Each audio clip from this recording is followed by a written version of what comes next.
This documentary is dedicated to the memorial of Prince Tejumola Adefumi and his family. The culture, religion, and language as lived in Oyotunji are documented to give understanding of the ways of the Yoruba people.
Here in the village of Oyotunji in Beaufort, South Carolina, where the Yorubas practice their livelihood and their lifestyles and their culture.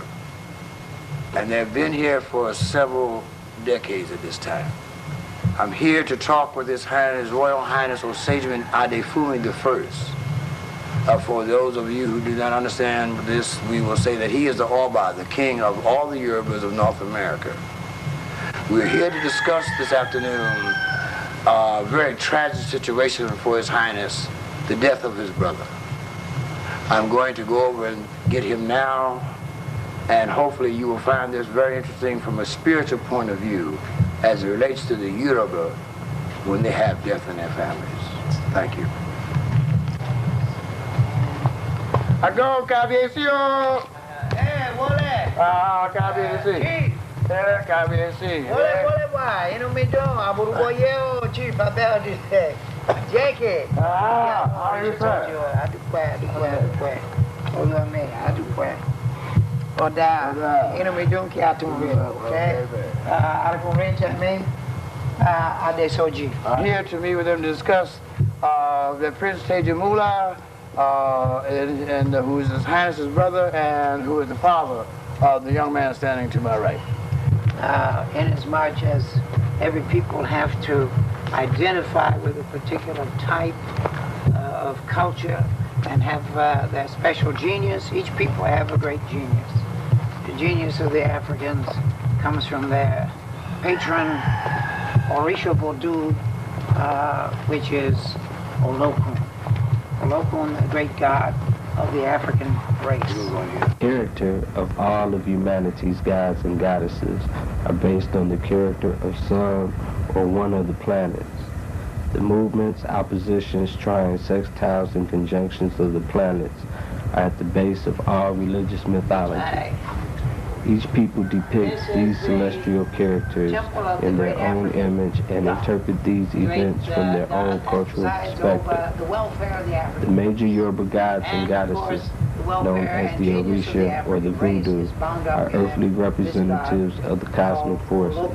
Olokun is the owner of the sea, so it's often said of the African race and of the African people, nobody knows what is at the bottom of the sea, which means that we are an endlessly mysterious and profound people whom you will never fully be able to understand.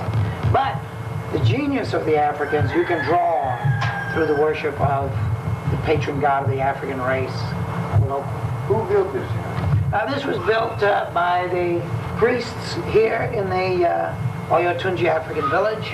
The sculpture and everything here, and the carvings were all done by priests, members of the priesthood here, right? And being a sculptor and an artist myself, of course, we participated in the making of... looks like you had big machinery or something like that. No, sir. This was all done by men climbing on ladders and carrying buckets of cement and concrete there in order to build that and then gild it over. I know then that your brother will be at peace here with the African tradition and culture. Oh, sure. Now, all the mysteries of our people will be revealed to him. When he returns again as a little baby and his granddaughter, then he is going to have a natural instinct for leadership of the African people from an African perspective and an African tradition. He's going to be totally enlightened. He will be what we call Ajiguma, which means someone born to sit in royal splendor. That happens to be my priest name. I see.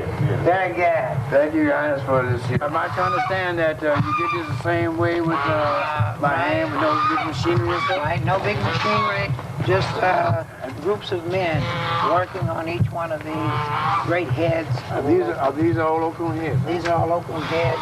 Local dominates, as it were, our race, our character, our nature, our music, our dance, our morality, our philosophy, even our walk, our gait, everything is considered on local heads,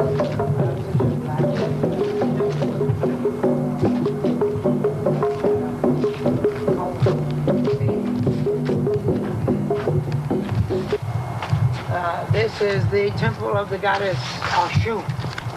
Oshun is the great mother goddess of this village.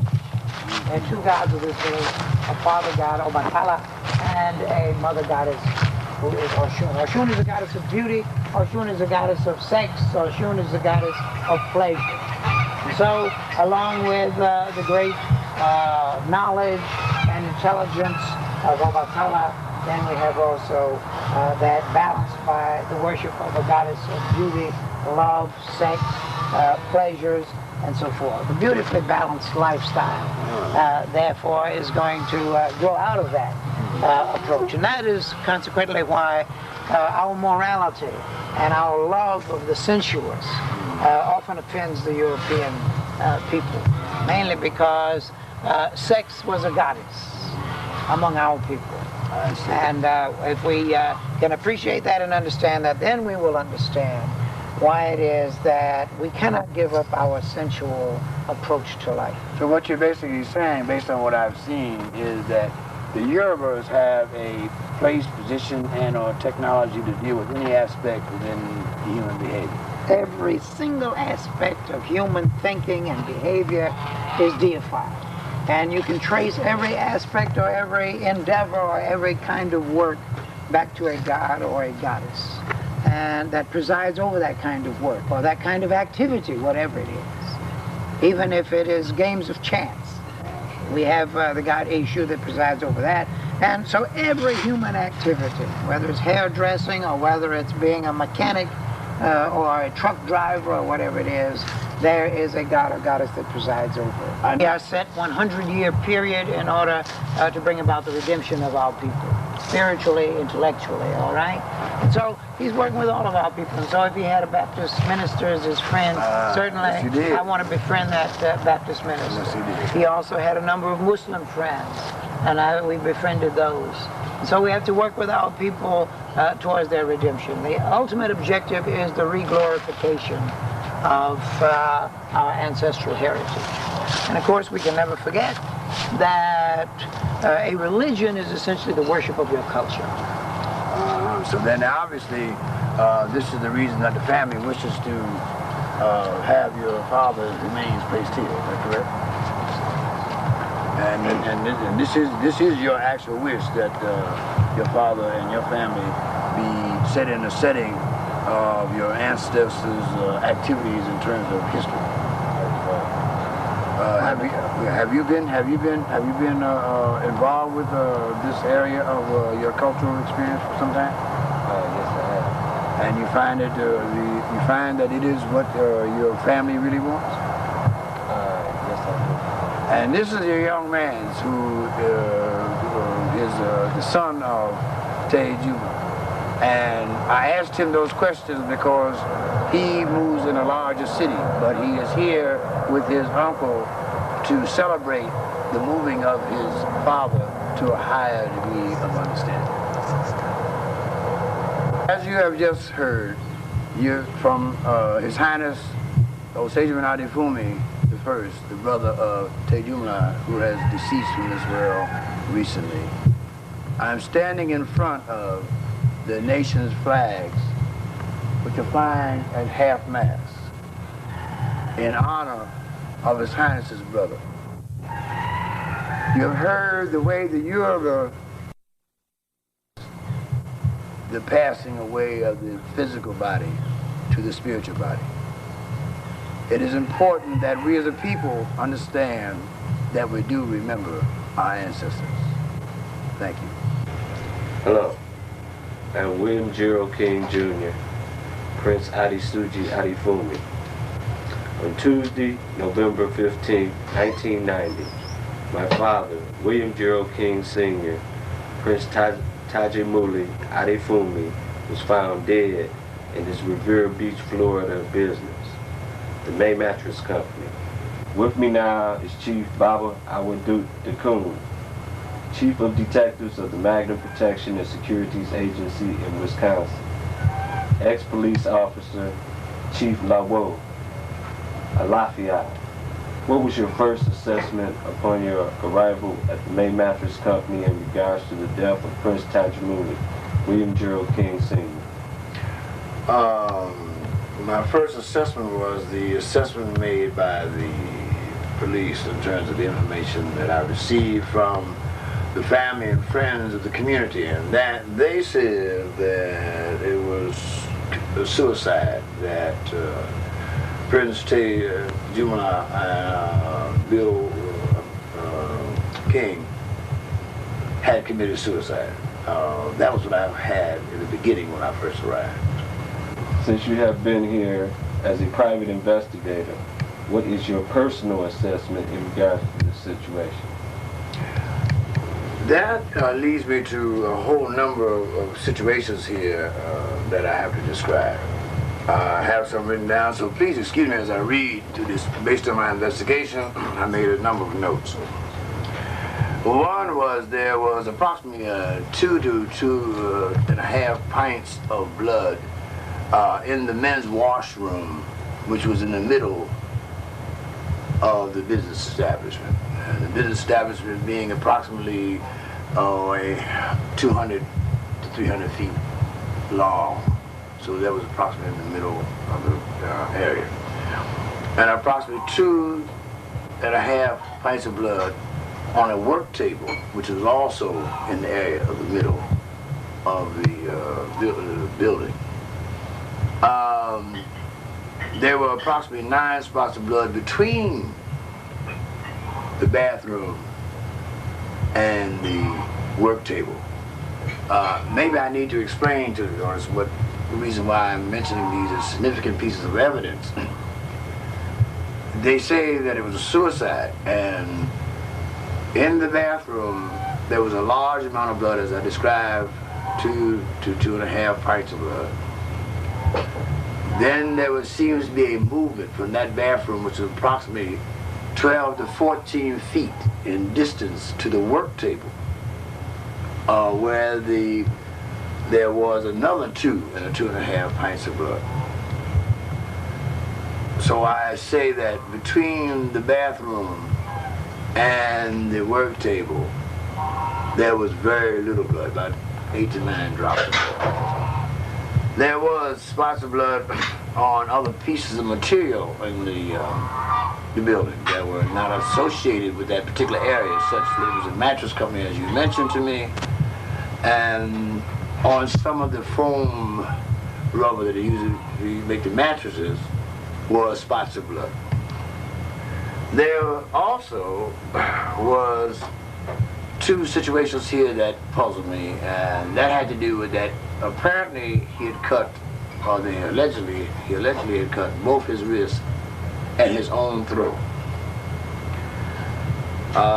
When I look at the situation there, this is just a basic fact situation. And the pictures that were shown to the family, they showed the 2 wrists and the throat cutting. These are the facts that I have. His car keys were found outside by the car, between the car and the front gate. this is another fact that we know.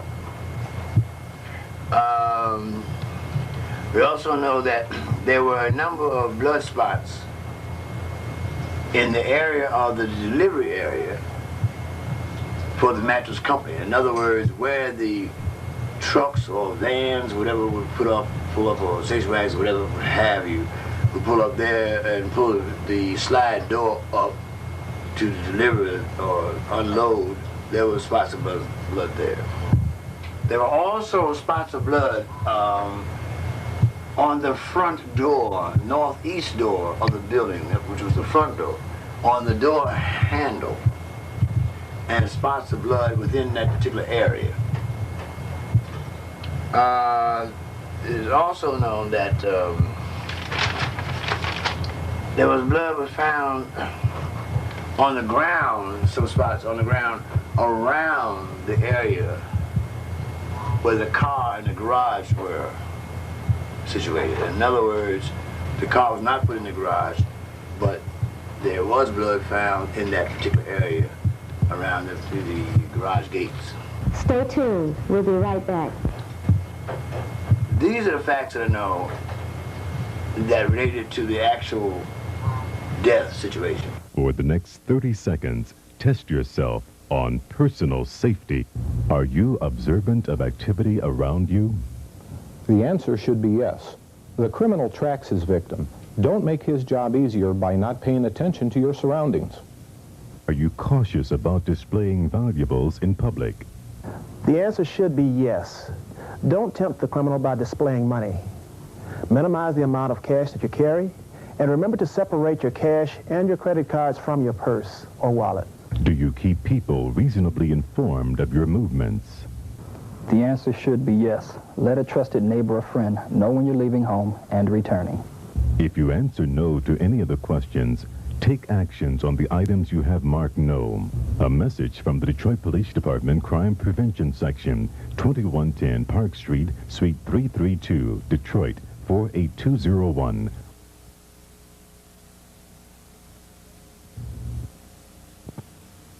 The program you're watching is a public access presentation. All views and perspectives are solely those of the access producer and/or guest and do not necessarily reflect those of Barton Cablevision, its management, or employees. Welcome back to On Your Tunji, Part 1. There are some other extenuating circumstances of which I would like to elaborate on for a second. One, I have found in the recent research of some of the papers that were supplied to me by the family, that he was in a court situation that had two major issues. One was divorce and one was illegal immigration.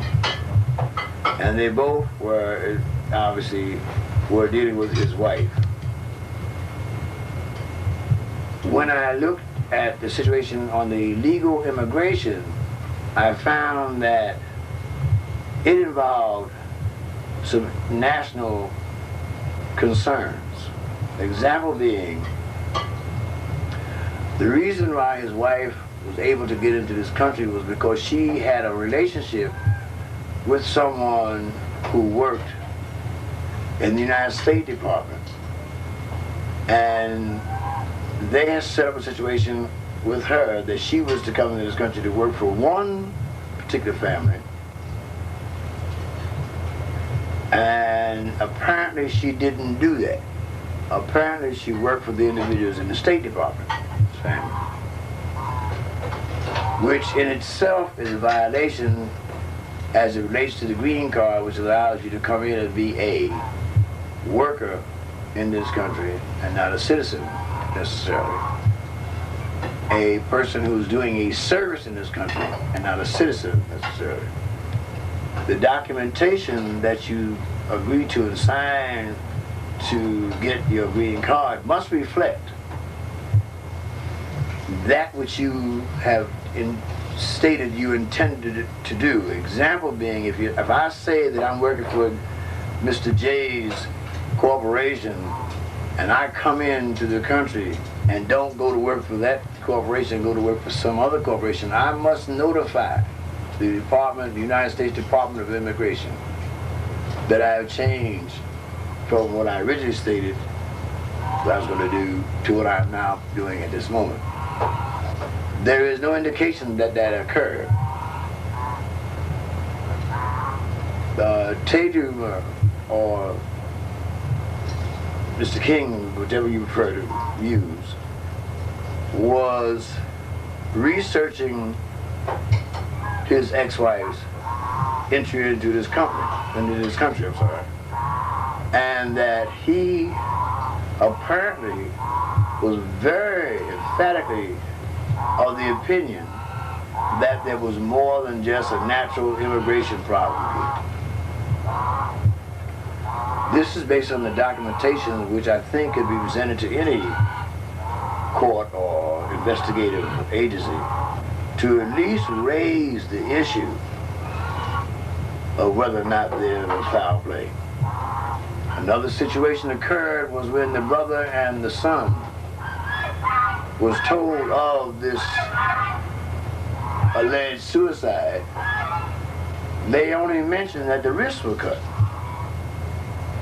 It wasn't until the family arrived that the brother found out through word of mouth that the throat was cut, and that the son, by some accident based, or I wouldn't say accident, some mistake based on a young assistant in the coroner's office, showed pictures that they had to take of the situation prior to any major investigation. So pictures to the son and his cousin of the throat having been cut extremely deep, as well as the wrist.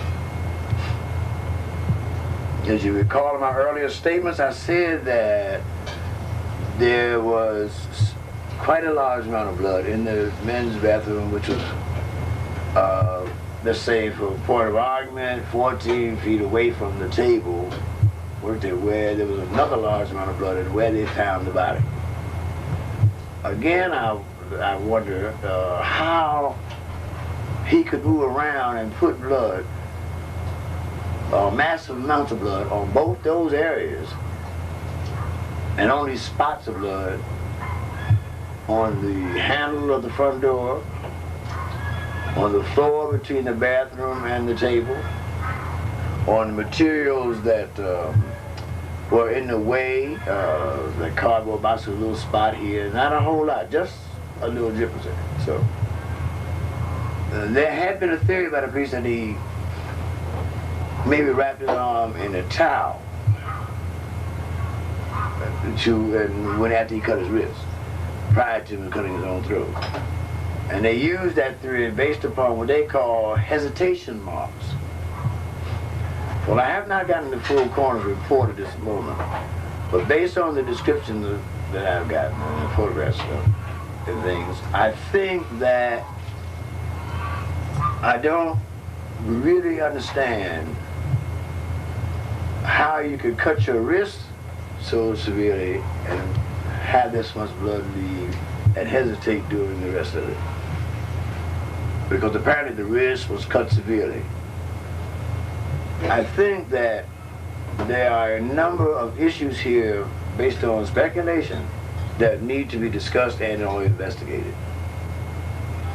I am not making any accusations about anyone at all, but it seems a little far-fetched based on the circumstances by which the deceased was left, or the deceased left himself, whichever he chooses to use, that did not tend to leave a conclusive position of suicide.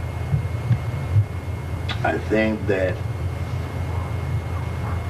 when I looked at the trial situation and what kind of things he went through, I don't think it would have warranted a suicide attempt. It may have warranted some anguishes or situation where he might be upset for a day or so, whatever it is, but not the kind of thing that we ran into that I can see. But that's not to say it's not correct. It's only that I'm saying that there are a number of unanswered questions that need to be answered that would more convince his friends and family to the fact that the police are right, or that we need to investigate this matter more. And finally, there were two situations that raised my curiosity even more. One, I found that he was a very, speaking of the deceased, was a very advocate toward writing and documenting things, and very meticulous in taking care of his business. And this is based upon the paperwork that I read and having known him for some time. One was he did not leave a message for anybody, or for the world, or for his family, or for his friends, in writing about what he was intending to do in relationship to his so-called, quote, suicide, unquote.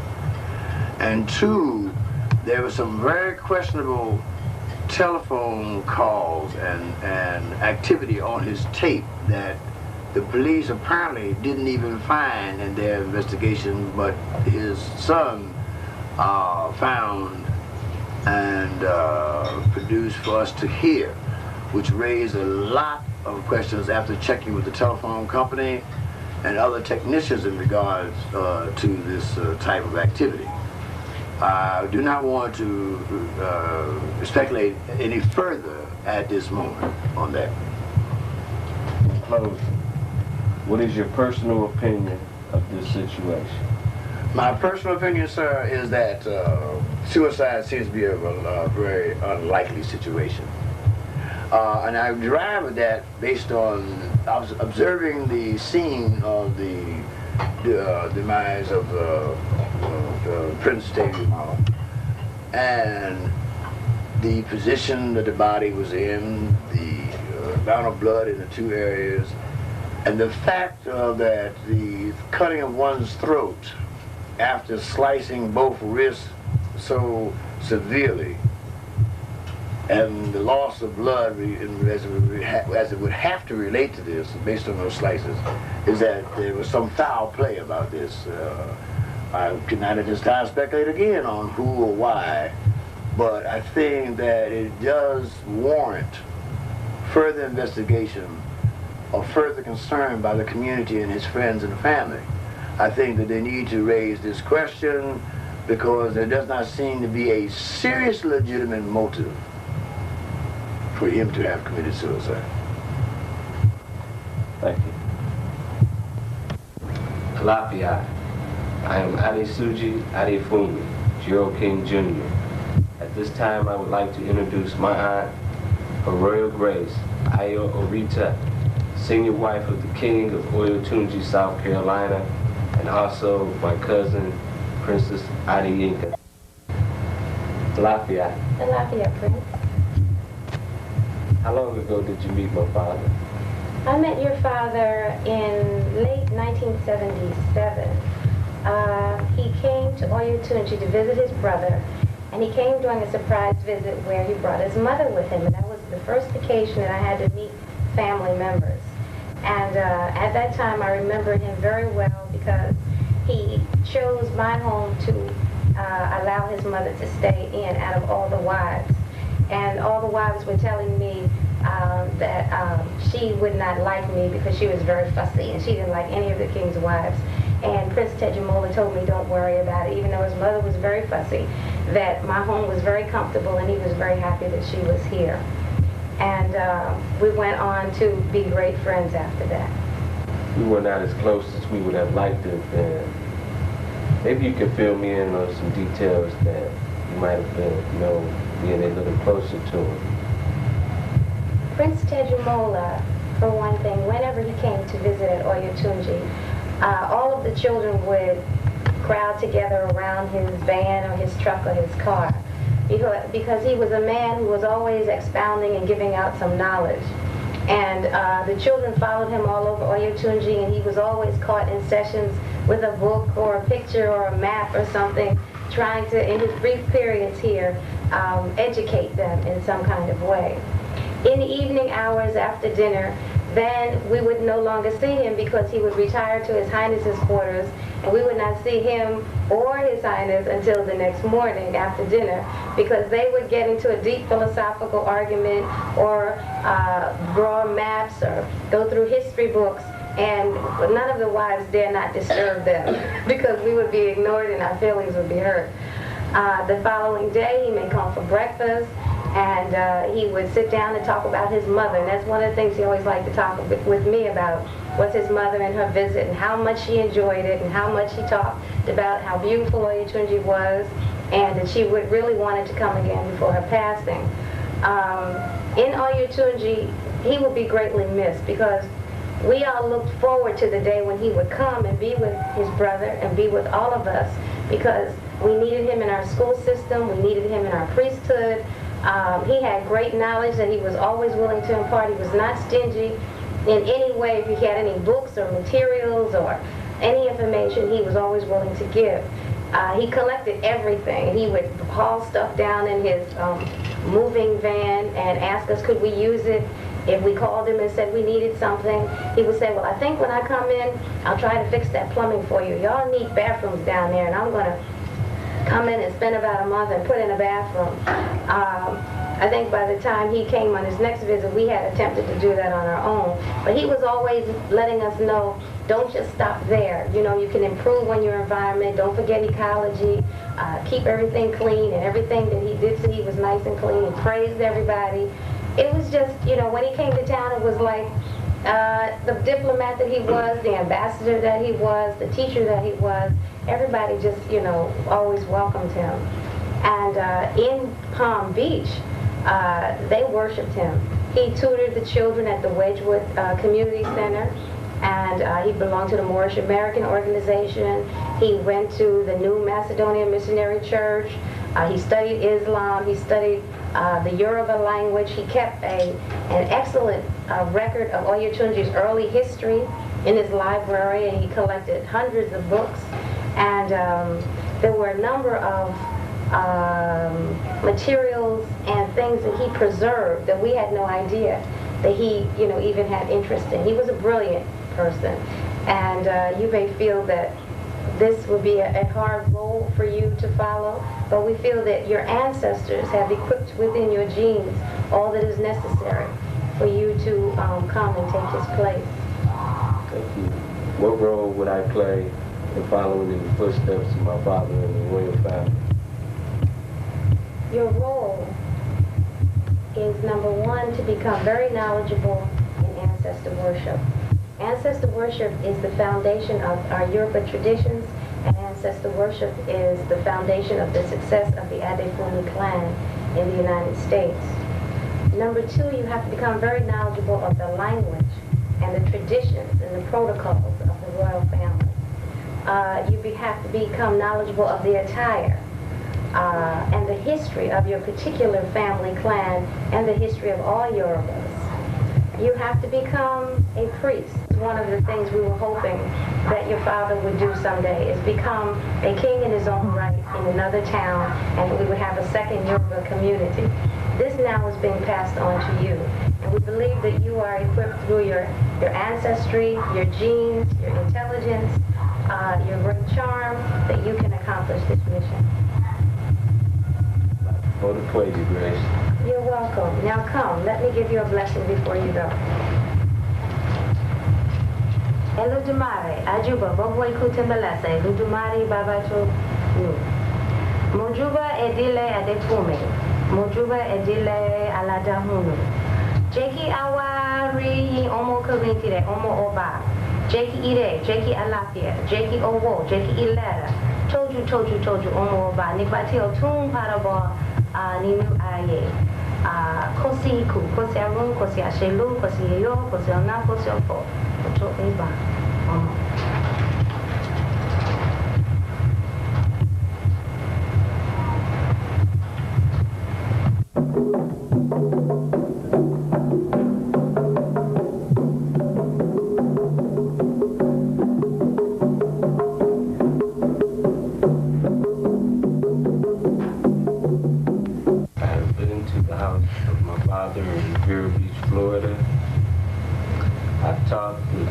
Master Chief Awo Dekun. I have conferred with His Highness King Adifumi. I have talked with Her Royal Grace Iya Orita. At this time, I would like to ask for pledges for help from any organizations or any individuals who can bring forth justice so that I can find the killers of my father.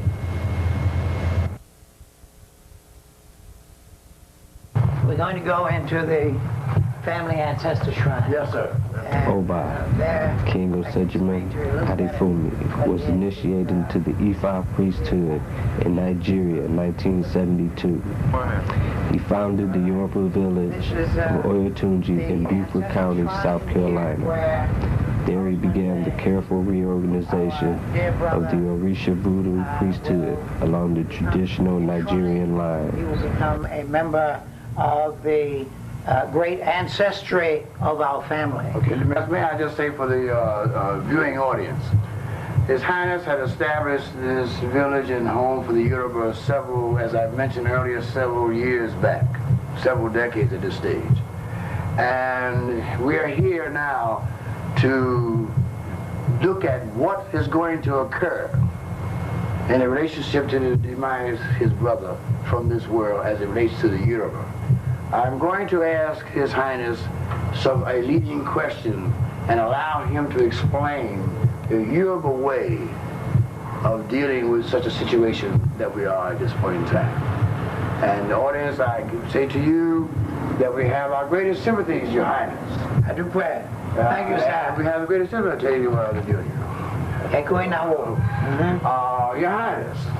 Sir. Once the process from the European world is done in relationship to the coroner report and the undertaker, whatever that is, what do the Yorubas do with regards to death in their families? Well, the Yorubas have several ways of dealing with a situation like this. If there is an actual body, then of course the Yorubas will bury that. And that ceremony is called Isinku. If on the other hand the body cannot be gotten, then they have a shrine. And on that shrine, they would then place an urn containing the relics. Now those relics may be hair, may be fingernails, it may be some of the bones if a person's body was destroyed, or it may be as ashes. And they are placed in such an urn. This urn then is placed here on the ancestral altar. Placed on the ancestral altar where in time it will receive sacrifices. It will receive worship because the Yorubas are very intense ancestor worshippers, just as the Japanese, the Chinese, and other great peoples are. Because it is from the ancestors that you receive all of your skills, your talents, in other words, your entire genetic system is your ancestors inside you. And so Prince Tejumola then is going to be placed here. We will come and hold a great ceremony of the royal family as well as other chiefs, and everyone will be here at the scheduled time when we come here to place his ashes formally here. Well, may I ask you, why are we going to place ashes here as opposed to his body? Well, because the body was terribly decomposed. And so, and because it is in another state and in another city, many, many miles away, it is much more convenient for us and reasonable for us to have it cremated and then those ashes are placed here. Now, what is going to happen is he will join all of this great array of royal ancestors.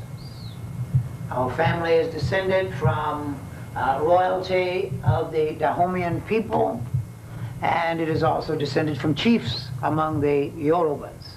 And we go back to the time of King Atiba, the king of the Yorubas, who had to fight against the Mohammedans or the Muslims during the attempt of the Fulani and the Hausa to invade and overrun the Yoruba country.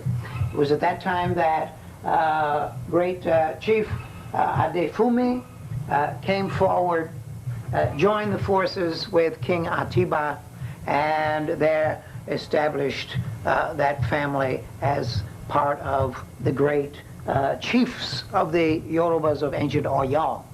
And so we are descended from that line. On my father's side, we are descended from the great King Tegbesu, one of the Aladahonu kings. The Aladahonu was the dynasty which ruled over Dahomey in ancient West Africa before the unhappy days of slavery. Well, Prince Tejumola now, as we will pronounce that it is time for you, dear brother, now that we have completed your funeral arrangements, it is time for you to fly south to Ife. Ife is the holy city of the Yorubas. It's also the name of Yoruba heaven. It's where all honored ancestors go. They do not go to the oblivion of heaven as you have in your Semitic thought, but rather, on the other hand, they go to their ancestors, to an ancestral city, which is both physical and spiritual. At Ife, then, he will enter his father's palace. Our father is already there. He will enter our father's palace and be received there into his chamber of princes. After that, of course, his spirit being of ancient African descent, it will then fly east to the pyramids of Giza. It will fly east to the pyramids of Giza, and there will unravel the riddle of the Sphinx. From there, his spirit then will fly further south to the site of ancient Kush, where in the desert winds he will hear the voices of the ancestors of our race. Then, listening towards heaven, he will hear the hoofbeats of the Pharaoh's chariots, which will descend to him. He will cry out to them, and they will come to take him into the mysteries of our great ancestors, where his soul is going to be recharged, and if we continue to worship him, then he will be back again. And approximately another generation, some of our descendants, perhaps his granddaughter, is going to bring back his spirit again. And that is how brilliance and intelligence is kept in a family, and certain families become dynamic and brilliant because they keep alive and keep returning the great spirits of their members. Was your brother a dynamic person? Enormously dynamic. Wherever he went, he automatically became a leader in that social order. And at Riviera Beach, down in Florida, certainly, he was a very dynamic figure. Everyone knows him. They insisted that we should have a memorial ceremony there for him. I understand when I looked at the memorial ceremony, we said Prince. How did he get the title of Prince? Well, because his brother is a king. I say, okay. If his brother is a king, is selected as king, and it's not based necessarily on primogeniture, as it is in the European system, the oldest son automatically. Yeah, among the Yorubas, it is the chosen son. I was the chosen son of my parents to inherit, as it were, the ashe, what the Yorubas call the ashe. That is the power to command the culture. What happened when the people in the community where he lived found out that he was a prince? Well, they were enormously surprised, and they realized then why he was so dynamic, why then he seemed to have this mission to resurrect the strength and the glories of his people. I say he worked quite well with children. Enormously well with children. He was a math teacher there. He also taught them the history of their ancestors, going all the way back to the beginnings of human civilization in ancient Kush, and through Kemet, and on up through the West African ancestors. So he was very busy teaching both history, character, mathematics, and he owned an enormous library to which everyone could have access. So that they would appreciate the fact his energies, if we are to accept the Yoruba way, his energy would appreciate the fact that the ancestors' activity worship here. Oh, certainly. And this is, of course, the great tragedy of the African American people. As a people, the African Americans have lost the foundations of our religious culture, which was the worship of ancestors. The gods are remote and there for the entire world, but the ancestors are only for you and for that particular people who worship them. And among your ancestors, you have all your laws, your customs, your traditions, your cuisine, your clothes, your names, your language, everything. You lose contact with that and you are lost people. What happened, there is when I first got into the culture, they had what they call the egungun. And this activity occurred where the people were dressed in certain things I see here. Would you explain that to how that relates to your brother in terms of those clothes where they come out and dance during the Egungun festival? All right, what we have here is the Egungun of my father. This is my father, descendant of the Aladahonu chiefs, descendant of the Aladahonu kings. And so, 9 days, according to Yoruba tradition, after a man dies, an Egungun appears. This Egungun is because he belonged to a society which preserved the customs and traditions of his ancestors. All men belong to that. Women participate in it too, but they have another type of society. And so 9 days after a man is deceased, his clothes then are made into what we call an agon. The agon are the clothes worn by the Egungun. And this Egungun, then a person of the Egungun society is put in a trance. He is then dressed in the clothes of that ancestor or that deceased man, and he is brought with drums and a retinue back to his family compound to make his last wishes known, to bless his family, and to inform them of any mysteries concerning family customs and tradition. And so this is our father's Egungun. On the other side, you will see the Egungun of our mother's side. Those were the Adefumis. And we already have recited their history. That Egungun also is brought out. And it is danced and performed. And then there is a great annual festival for the worship of ancestors, in which all of the people who live in this village bring out the Egungun of their particular lineage. And all of those lineages then are celebrated in chants and by reciting the entire history of that family, its characteristics, saluting and drumming and dancing. It's a very great festival held annually among the Yoruba Americans. This means then that there will be many people who will learn the history of your father and your brother, per se, right now, who just now been who have passed out of this world in his physical spirit. Today's ongoing, people will hear the history. Yes, indeed. And the National Egungun Day. Is that what we're saying? Right. And that is how, and the glory of a nation is enlarged. It is also how everyone learns to take pride in their family, and little children growing up learn who their ancestors were and what they accomplished. It's like for the Europeans, it's like a Memorial Day. It's like a Memorial Day, except much more elaborate, and the emphasis is on ancestors and tradition, customs, and past, rather than on just a holiday where you're going to have a picnic. Last visit to Oyotunji, you come once again to the shrine of your ancestors to pay homage to them. This is, of course, your grandfather, Obalua Aladahunu Maza, my own father. This is the line from which he is descended here. This is King Tegbesu of Dahomey. And that was the family which was set upon, and half of them were brought over in slavery and enslaved. Next to him we have Olua Adefumi. This is your grandmother's ancestor, the one that fought with King Atiba in the old days when ancient Oyo was being besieged by the Muslims. And then over here we have our uncle, your mother's father and grandfather, who protected the family tradition, saw to it that everything was kept in line and the history of our people was preserved. We have here Iyanla Adefumi. This is one of the older ancestors of the family, going back now to the early 1800s. There's an ancestress before her who came over during the time of the Revolutionary War. This was her daughter, Iyanla Adefumi. Then this is my own mother here, as she appears now in the kingdom of the ancestors. Her youth has returned, her color has returned, and she is very much a part of keeping this family influential and protecting the royal blood. This is her grandmother, her mother. This is my grandmother here, Ida Adefumi, who was, of course, the matriarch of the family that I knew at that time.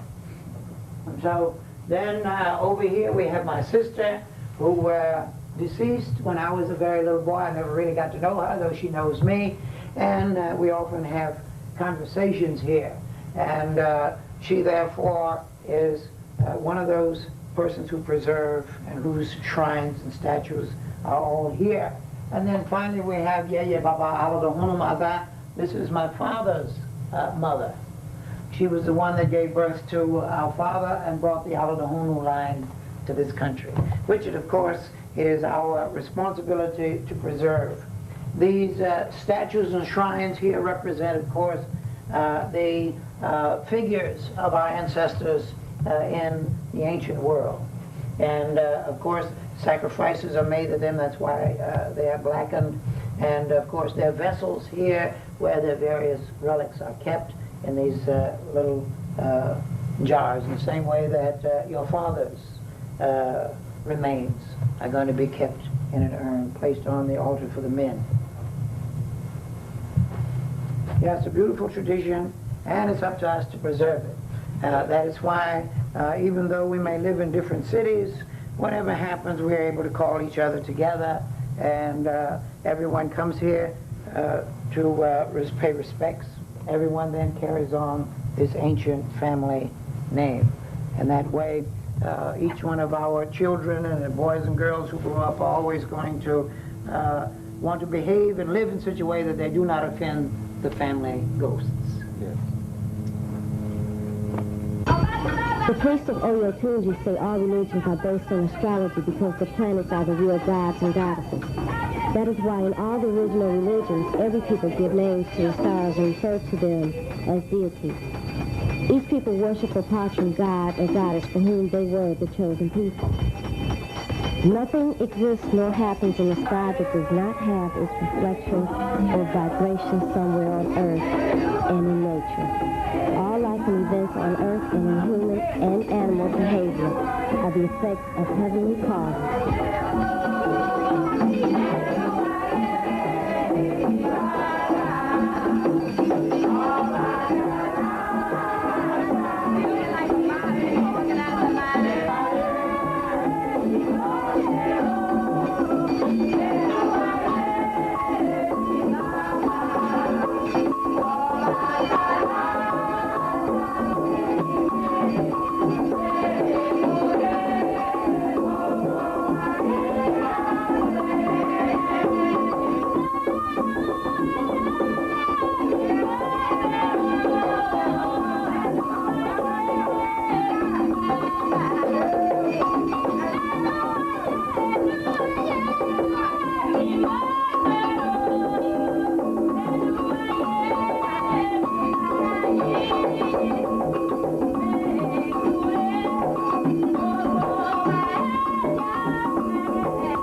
I got a better offer. I'm building schools overseas with the Peace Corps. The pace is a little slower than New York, but here I'm getting grassroots experience I couldn't get anywhere else.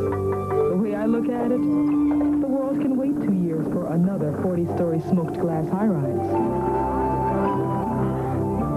Peace Corps, the toughest job you'll ever love. From the McGruff files, the case of the Tucson tip-off. In the Midtown area of Tucson, Arizona, things were no doggone good. Burglaries were up, spirits were down, and folks were fed up. So they worked with police to get their neighborhood back. They organized community watch groups. In just 3 weeks, burglaries were down 30%. The people of Tucson are making a difference, and you can too. Write this down, and I'll show you how you can help take a bite out of crime. These are previews of part 2 of Oil Change.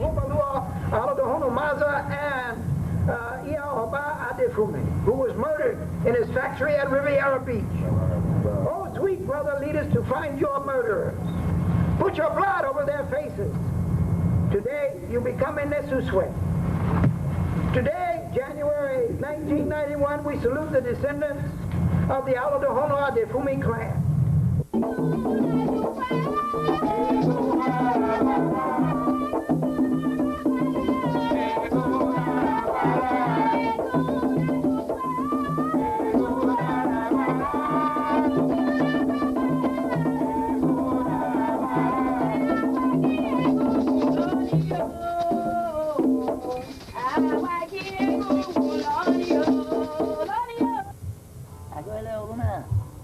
This is your protection, so that whenever you are in danger, it is the God Orumala who is going to protect you. Agoele Orumala, Orumala Ibolo Shusho. Ashishawayo, Mama can you, Eshudara Kikayo. Shishawayo, Mama can you, Eshudara Kikayo, eh? Agoele Orumala, see by Yama, Fini, Sini, Ide. Ide ti ifa. Ide ti ifa kin se ama si la omode ti yo. Ifa tojo la omode ti yo. Ifa tojo. Ati bayama ki. Osa meji. Ikuma kwani ki woide, ikuma kwani ki woide. Ikuma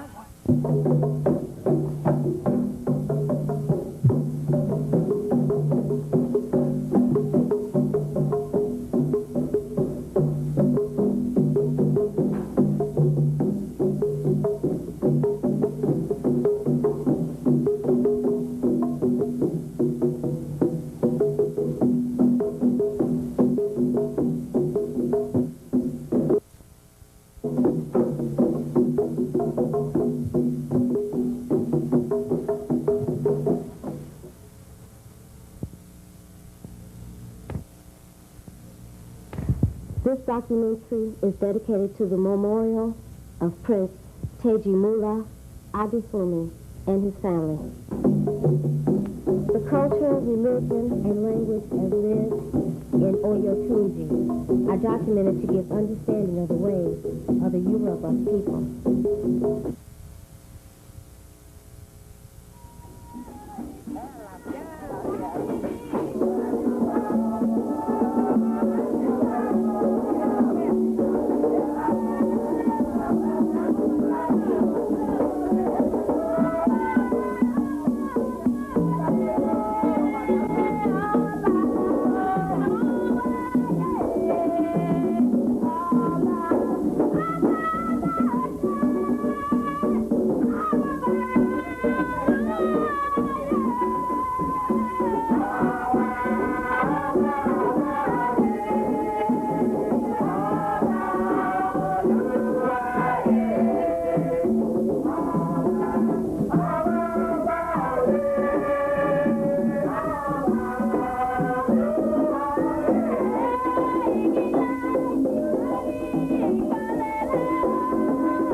Adifumi, is the priestess of Obatala. Along with the other priests and priestesses, she performs the Obatala ceremonies by paying homage with offerings of food, candles, and incense. Those items are left at the altar, and songs of prayer and worship are performed to appease the gods and goddesses.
Priestess lead in a song of prayer and worship to the gods and goddesses.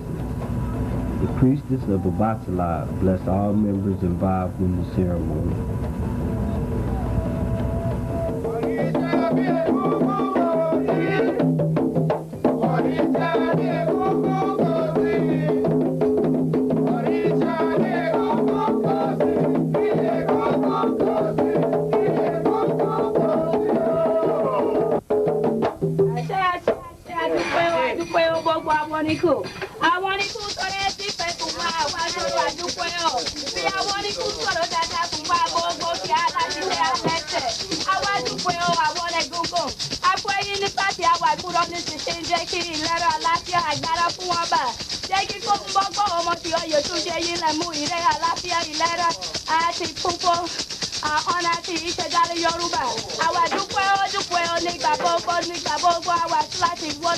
Stay tuned. We'll be right back.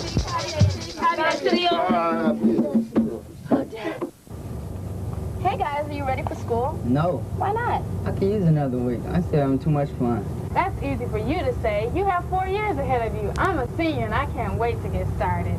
Well, I'm ready. I can't wait to go to Mr. Jones's class. I've heard so much about him from the other students. I want to go back because I've set some high goals for myself and I need time if I plan to achieve them. I can't wait to see what middle school is like. I'm sure there's something in school we'll all enjoy. Hi, I'm Lillian Kaiser, President of Citywide Student Council. What you just heard wasn't lip service, but life service.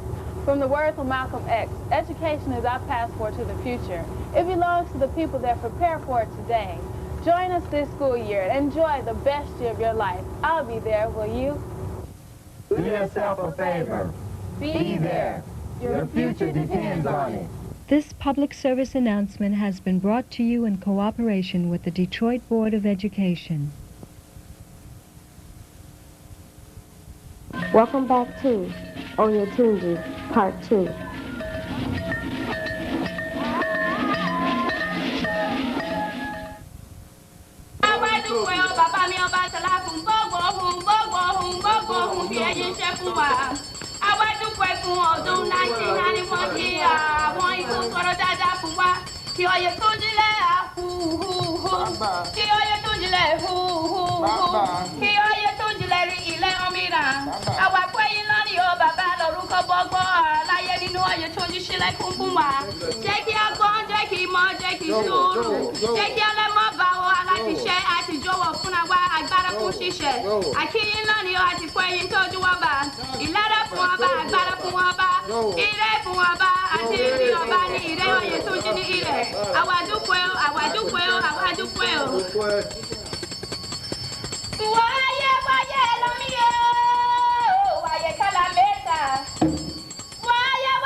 the Yorubas is known as Orisha, or the Voodoo. It represents the major gods and goddesses of the Yoruba culture. Obatala is the father of Orisha. Voodoo gods and goddesses, paternalism, wisdom, creative intelligence, and gentility are actions that are ruled by the power of Obatala.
Sọ̀rọ̀ àdúpẹ́ bàbá àdúpẹ́ iṣẹ́ ti Oyètúnjí bàbá Oyètúnjí kí láti Oyètúnjí ọba fún wa ṣe gbogbo lórí gbogbo ìjọ ìgbòkè bàbá ìyá ọmọdé ní Oyètúnjí bàbá iṣẹ́ ìdálẹ̀ Yorùbá wa. Ara ẹ̀ àwọn jẹjẹ bàbá mórí o, ara ẹ̀ àwọn jẹjẹ bàbá mórí o.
ikú ọjọ́ Ọbàtálá ìrẹ́ àdúpẹ́ Ọbàtálá fún àṣẹ fún ọba fún olúwa fún olórí fún gbogbo ọmọ àti gbogbo Yorùbá nílẹ̀ ayé nílẹ̀ Amẹ́ríkà àti gbogbo àdúpẹ́ ọ̀. Ọbàtálá ó ṣàlà ó ṣàgíyàn. Ọbàtálá ó ṣàlà ó rìṣàǹtà. Ọbàtálá ó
ẹgbẹ́ Ọbàtálá àti Ifá o. Ògègè igi agúnlá, ògègè igi agúnlá, Ọ̀rúnmìlà gún gègé o, igi òrò ló máa kú o. Ògègè agúnlá, ògègè igi agúnlá, Ọ̀rúnmìlà gún gègé o, igi òrò ló máa kú o.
be right back. These are some Indian friends of mine in the Amazon. Their lives today are in great danger. Their beautiful home in the rainforest is being destroyed by logging, mining and ranching at a rate of 60 football fields a minute. This is the rainforest in 1900. And this is the rainforest today. And this is the rainforest in 30 years if present trends continue. It's all gone. The lungs of the earth destroyed. The forest burns, the planet heats up. The greenhouse effect. Floods, droughts, famines. I'm worried about the world we're leaving our children. If you want to protect the rainforest for the Indians, the wild animals, for yourself and your children, you can help create vast Amazon national parks like in the US by making a donation to the Rainforest Foundation. A few dollars or as much as you can before it's too late. Thank you.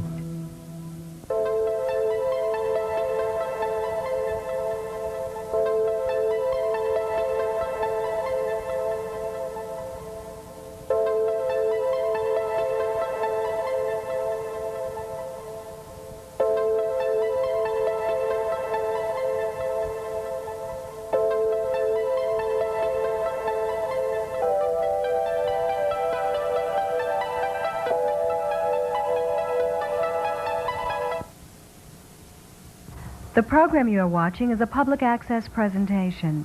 All views and perspectives expressed on this program are those of the access producer and/or guest and do not necessarily reflect those of Barton Cablevision, its management, or employees.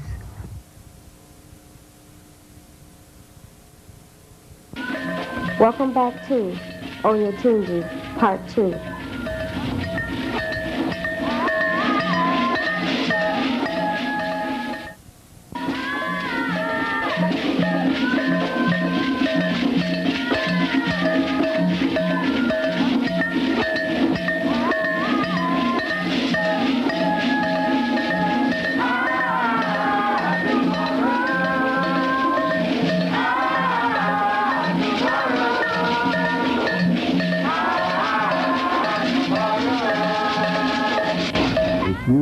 Procession escorts the remains of the deceased priest to the shrine of the ancestors, where the urn that holds his remains will be placed among his ancestors.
12-gun salute is performed in honor of the deceased prince and his family.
That we are gathered here to perform the final rites of passage for our beloved brother and prince, Tejumola Aladohono Adefumi. And so it becomes also necessary on these occasions to remind us that this is a rite of passage through which sooner or later each one of us must pass. It is our solemn hope that when it comes your time to join that innumerable caravan which moves to that mysterious realm, that it is your descendants and your family who will be prepared to render unto you the proper rites so that you may enter into the kingdom of the African dead. Sure. Lest to your everlasting tragedy you remain outside of the abode of your ancestors, and you may never see them, you may never greet them, you may never live in their royal domain. It also becomes necessary for us to remind each one of us that man born of woman hath but a short time to live. Man born of woman hath but a short time to live. He cometh up and is cut down like a flower. He fleeth, as it were, a shadow, and he continueth not in one state. Inasmuch as it has pleased the ghosts of our fathers to summon unto their domain the ancestral soul of our dear brother, Prince Tejumola Aladohono Adefumi, we do hereby then sit and plead to that august tribunal that as his troubled survivors of his brutal climax, we are prepared to witness in his behalf and to plead this litigation before the tribunals of his ancestors and his elders. We all know that he did indeed take up arms against a sea of troubles and sought by opposing to ameliorate them for his brothers. and his people and his race. But O ye gods, how wicked, stale, flat, and unprofitable seemed to him all the uses of this world. It was a garden gone to seed. Things rank in nature possessed it truly. For most of us who sit here today and who have challenges before us, it were better done to leave things as they were or as they are, and to let our death liberate us from so much heathenism and misery. To die, to sleep, for in that final sleep we say we, in the heartaches and the thousand natural shocks that flesh is heir to. Sometimes indeed death is a consummation devoutly to be wished. But to die, a chance to dream. For who would trottles bear to sweat and grunt under a weary load, but that the dread of something after death, that undiscovered bourne from whence no traveler returns, puzzles our will and causes us to bear the ills we have than to fly to others that we know not of. Thus does conscience make cowards of us all, and thus the native hue of resolution is often sicklied over with the pale cast of thought. And enterprises of great pitch and moment with this regard, their currents turn awry and lose the name of action. Now all heaven knows, as do all those who knew this prince, that his fearless action did indeed bring on his brutal murder, and did untimely force him to these final rites of passage. It is to his royal credit and to his royal memory that in this time of passion that we hear his spirit proclaim to us all, "I've done my work well, saith the prince, and I am tired. I have fought back the witches, and I have served the causes of my people. I have preached the glories of my fathers, and I have kept the customs of the kingdom. I stand now in the south wind, which carrieth the voice of my God from the land of the leopard. Arrows in great numbers pierce my body, and my bleeding doth nourish the elephant grass. Now whose warriors die with their quivers by their side? O red Lord of fire, from whose sacred forge the holy knives of war are born, did I please you on the battlefield? I am ready now to cross the Ethiopic sea, and to hear the judgment the ancient ones shall pass on me. Earnestly I seek my father's palace, and I want to give to Gedi Nimbo the fee to open at the gates, where entering in a servant shall come to guide me to the prince's chambers."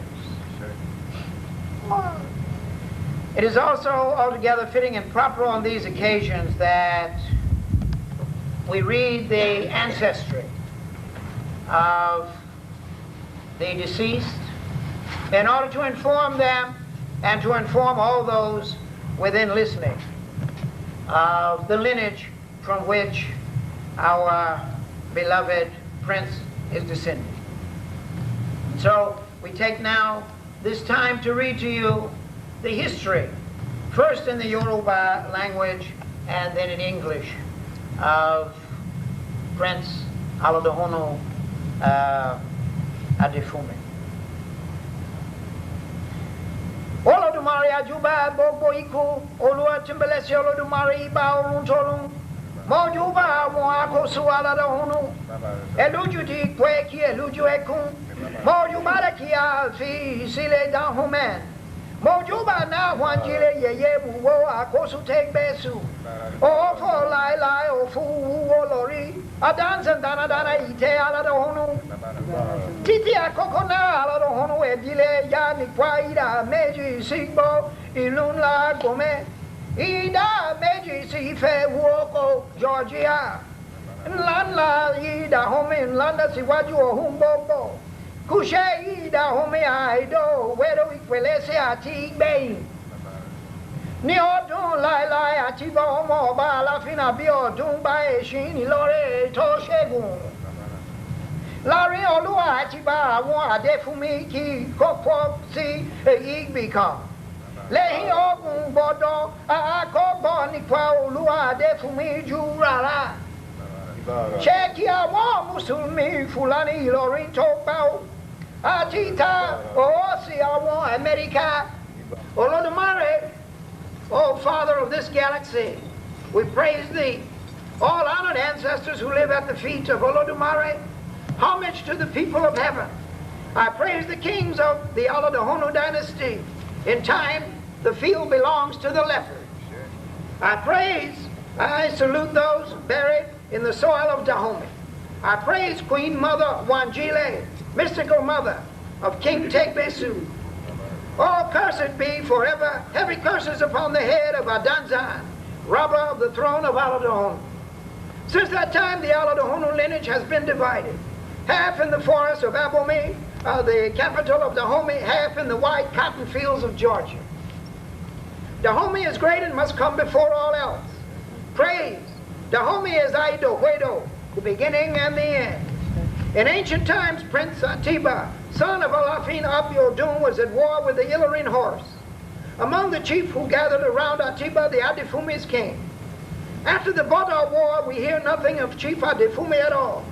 Did the Muslim Fulani Ilorins capture him and sell him to America? Until King Adefumi, the first son of Obalua Maza, slave named Roy Henry King, and Iaoba Adefumi, slave named Wilhelmina Hamilton, again do we hear the name Adefumi. I praise the great Aladohono Mazi, Tohio, grandmother Aladohono, ancestress of the Aladohono enslaved. I praise Charles King, father of Obalua Aladohono Maza. I praise Kitty Jones, mother of Obalua Aladohono Maza. I praise Eloise King, first child of Obalua Aladohono Maza, and the lady we do not know. I praise great-great-great-grandmother Grandpat, founder of the Adefumi lineage, who wore beads and bracelets of a king's child when she arrived in America in slave iron. I praise great-great-grandmother Harriet Campbell, child of the Adefumi lineage founder. Harriet, slave of the white man, Reverend Whitfield of Anderson County, South Carolina. I praise grandmother Ida Campbell, child of Harriet and the red-haired white man. I praise the little son of Ida and John Alexander Hamilton, Octoroon, descended from the family of Alexander Hamilton, keeper of the white man's money. I praise Martha Hamilton, mother of red-haired John. I praise Queen Mother Wilhelmina, child of red-haired John, and grandmother Ida Campbellton of Adefumi line. I praise the sister Caroline King, daughter of Roy Obalua Aladohono Maza King, and Queen Mother Blanche Louise Wilhelmina Hamilton, King Adefumi. I praise Tejumola Aladohono Adefumi, fifth child of Obalua Aladohono Maza, and Iaoba Adefumi, who was murdered in his factory at Riviera Beach. Oh, sweet brother, lead us to find your murderers. Put your blood over their faces. Today, you become a Nesuswe. Today, January 1991, we salute the descendants of the Aladohono Adefumi clan. We praise the crown holder of the clan King Adefumi Osejuman I, Alashe Aboyutunji. We salute brother Alexander Asikunda, Prince Mbaji, and we salute all of the queens of Oyotunji and all of the princes and princesses. We salute Adesoji Aladohono Adefumi and Shuli Aladohono Adefumi, child of the late Prince Tejumola and his first wife, Geraldine Dawson. We salute Roy Thomas King, son of Adesoji and Monisha, who is child of Prince Tejumola. They live in the winds of cultural change among the African Americans. And now, before we commit to its final place of installation, the ashes of our dear brother, we do make these wishes for his journey.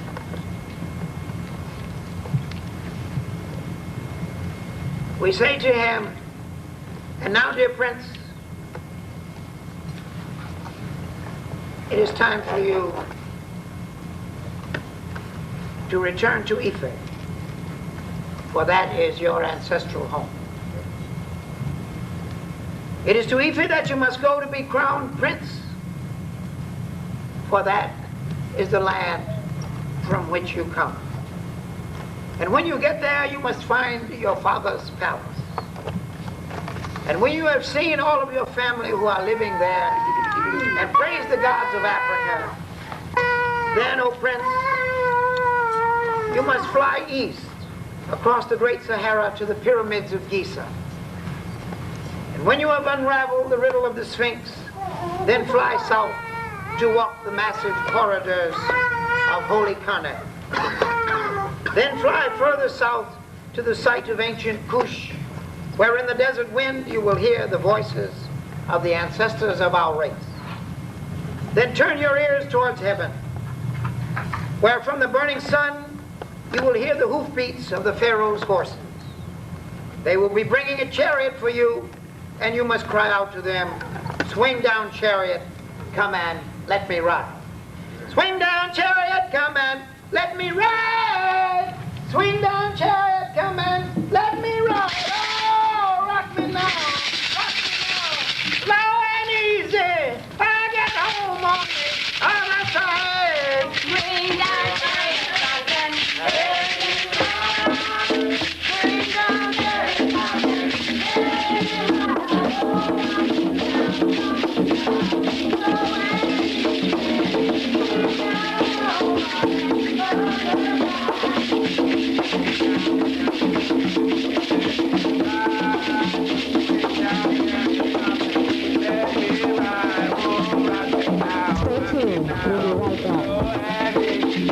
From the McGruff files, the case of the Tucson tip-off.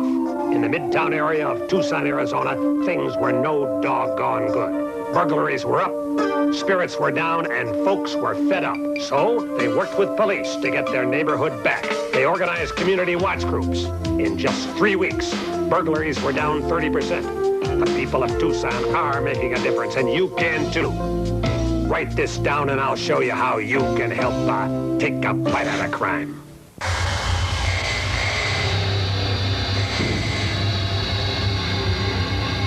People in the National Guard and Reserve make up over 40% of our nation's combat-ready forces.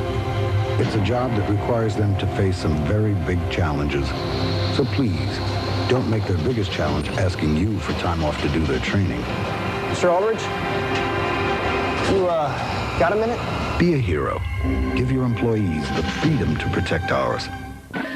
Welcome back to Oyotunji, Part 2.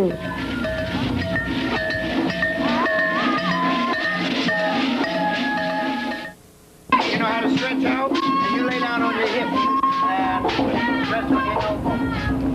Prince Tejumola Adifumi's son and daughter give offerings and blessings first at his altar in the shrine of the ancestors.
Praise over the urn that houses the remains of his brother, Prince Tejumola Adefumi, giving blessings and homage.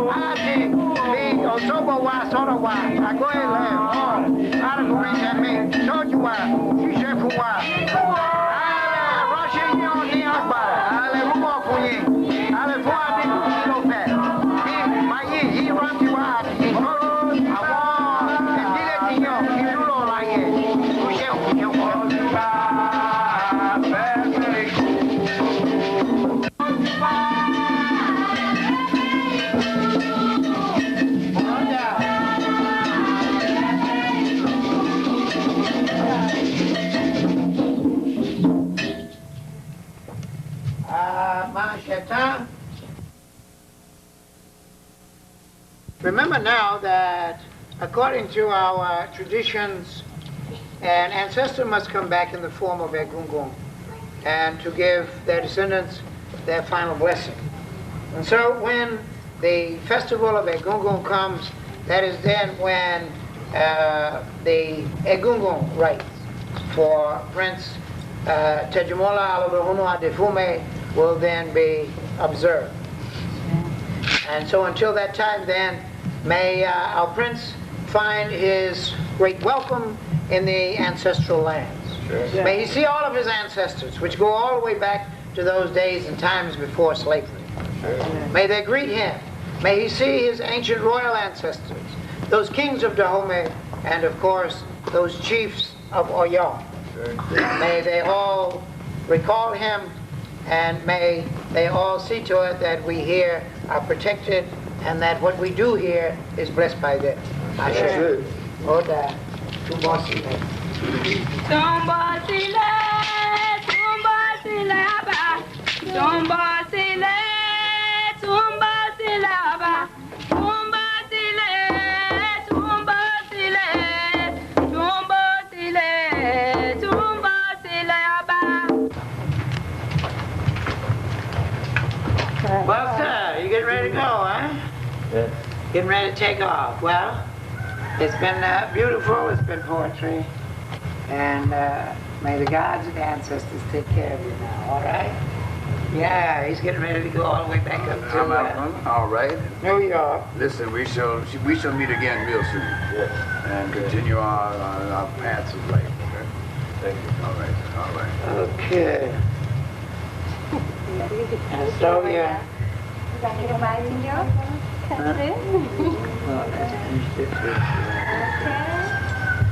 Safe trip. We have something to present to you so that you will be guarded by the fire. Well, I want you to be careful on your way up there now. And what I want to do is to put on you the day of Ifa. This is a protection for you. So that, let's see, which is his left. Yes, okay. Let me have his wrist over here. Good, okay. This is your protection so that whenever you are in danger, it is the god Orumala who is going to protect you. Ashishewayo mama kenyo eshu dara kikeyo. Shishewayo mama kenyo eshu dara kikeyo eh. Agoele urumela si baya ma fini sini ide ide ti ifa ide ti ifa kin se ama ti lara omode ti yo Tibai Fatojo, Tibayamaki, also magic. Ikumakwan ki woide, Ikumakwan ki woide, Ikumakwan ki woide, oh, Ikumakwan ki woide. Again, Rumela, Iboro, Iboye, Ibo, Shisha. Top at the top, long as you, and so you can cut the don't cut the knots, it's not for your protection, all right? Okay? So, take a good trip now. Be careful, okay? Okay, you kind of drive. Okay. All right, see you later.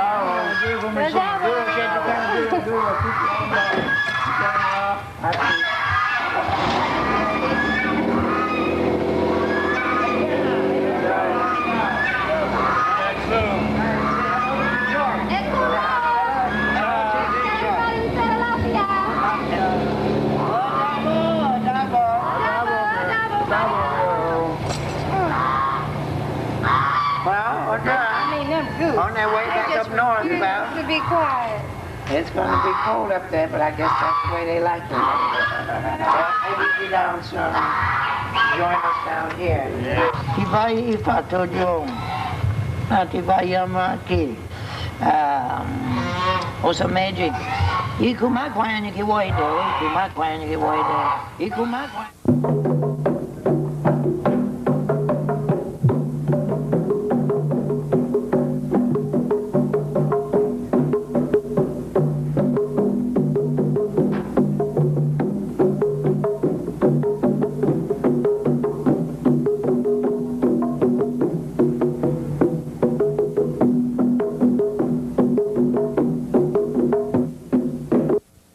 The program you have just seen was a public access presentation. Contents of the program are those of the access producer and/or guest and do not necessarily reflect those of this station. Public access programs are produced for and by the residents of the city of Detroit.